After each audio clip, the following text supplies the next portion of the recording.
할렐루야. 오늘도 진리의 말씀과 그리스도의 사랑으로 충만해지시길 축복합니다. 디모데후서 3장 1절부터 5절까지의 본문으로 하나님의 말씀을 전하겠습니다. 5절만 읽겠습니다. 경건의 모양은 있으나 경건의 능력은 부인하니 이 같은 자들에게서 내가 돌아서라. 아멘. 오늘 본문은 마치 고린도전서 13장 사랑장과 대비되는 내용처럼 느껴집니다. 5절의 경건을 사랑으로 치환, 사랑으로 바꿔서 읽는다면 사랑의 모양만 있지 사랑의 능력은 없는 상태. 즉, 겉으로는 사랑하는 것처럼 보이나 실제로는 사랑하지 않는 모습이 오늘 본문에 나옵니다. 신학적 용어로 오늘 본문을 악덕 목록이라고 합니다. 죄악이 열거되어 있기에 그렇게 부릅니다. 대표적 악덕 목록은 갈라디아서 5장, 로마서 1장, 에베소서 4장 5장, 골로새서 3장, 그리고 오늘 본문입니다. 각 악덕 목록마다 특징이 있습니다. 갈라디아서는 성령의 열매와 비교합니다. 로마서는 하나님 부재의 결과입니다. 에베소서와 골로새서는 옛사람과의 대조를 이룹니다. 오늘 본문은 5절에 나오듯이 경건의 형식만 갖춘 자들의 특징이 나열되어 있습니다. 오늘 본문에 나오는 여러 죄악을 총 4개의 부류로 나누어서 살펴보겠습니다. 이 죄악들은 4절 하반절에 나오듯이 하나님보다 더 사랑하기 때문에 발생하는 문제들입니다. 앞으로 살펴볼 여러 죄악 목록을 들으시면서 나의 잘못을 한번 되돌아보는 계기로 삼으시길 하나님께서는 원하십니다. 첫째, 관계의 문제입니다.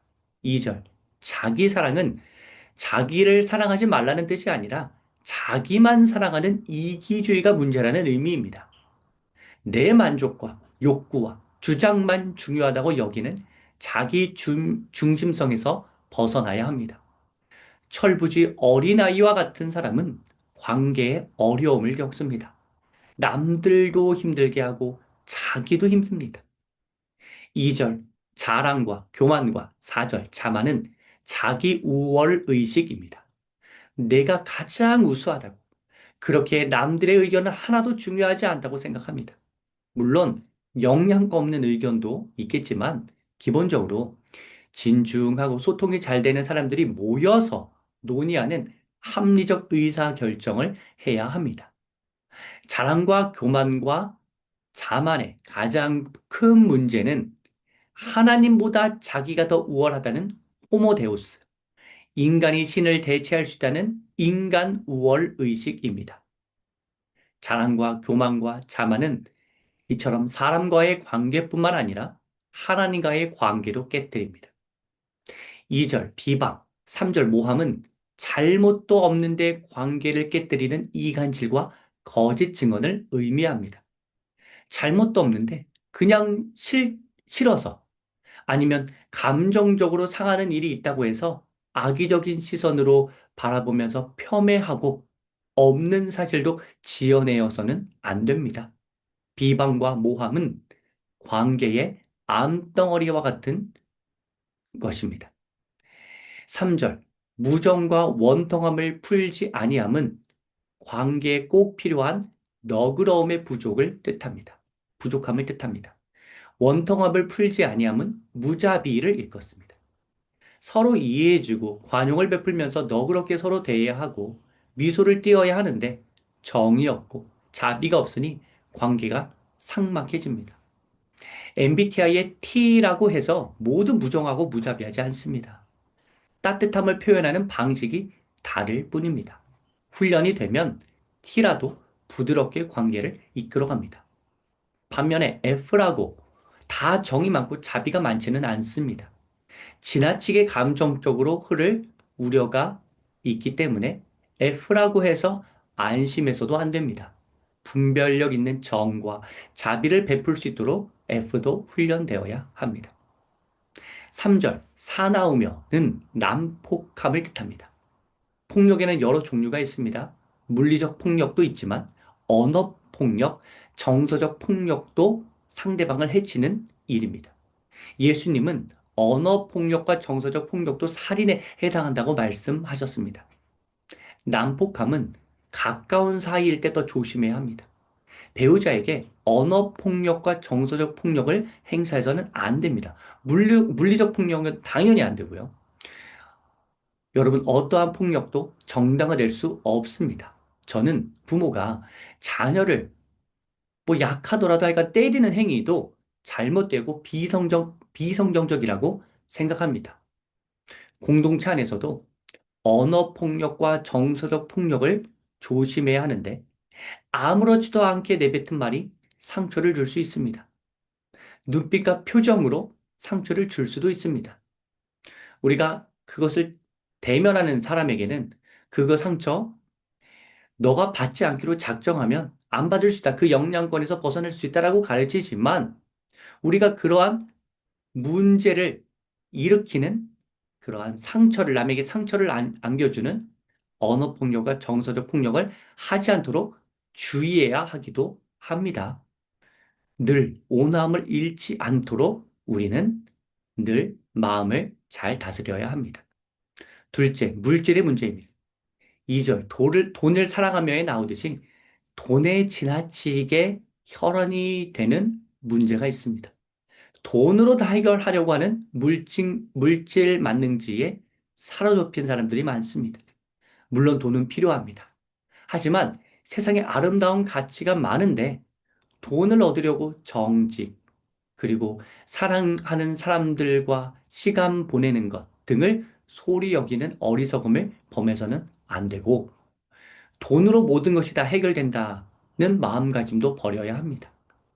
돈으로 많은 측면이 편리해지는 점은 맞고 돈을 정당하게 많이 벌기 위해서 힘쓸 필요도 있으며 돈이 많으면 무조건 나쁘다고 보는 사상은 잘못되었으나 돈에 얽매여서는 안 됩니다.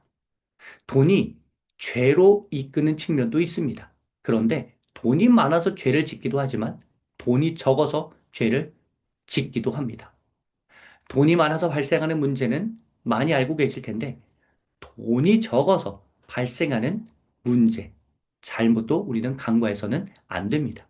예를 들어 돈이 많아서 유흥에 빠질 수도 있으나 돈이 적으니 더 옹졸해질 수 있고 더 움켜쥐려고 할 수도 있으며 기회가 왔을 때 이 기회를 최대한 살려서 어떻게 해서든지 한탕 해보겠다라고 하는 못된 심보로 사람들에게 피해를 주고 사람들을 괴롭히는 일도 많습니다.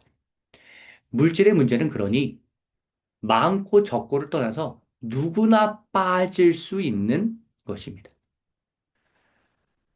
어, 추가로 돈에만 치중하고 정작 영적인 세계, 하나님과의 관계에는 저- 관심이 없는 점을 지적하는 교훈이기도 하다는 사실을 알아야 합니다.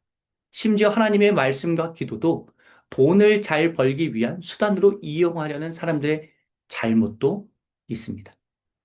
셋째, 권위의 문제입니다. 2절, 부모 거역이 나옵니다.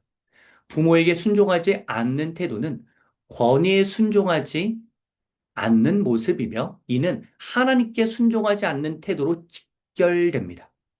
하나님의 뜻대로 가르치는 부모라면 자녀로서 그 부모의 권위에 순종해야 합니다.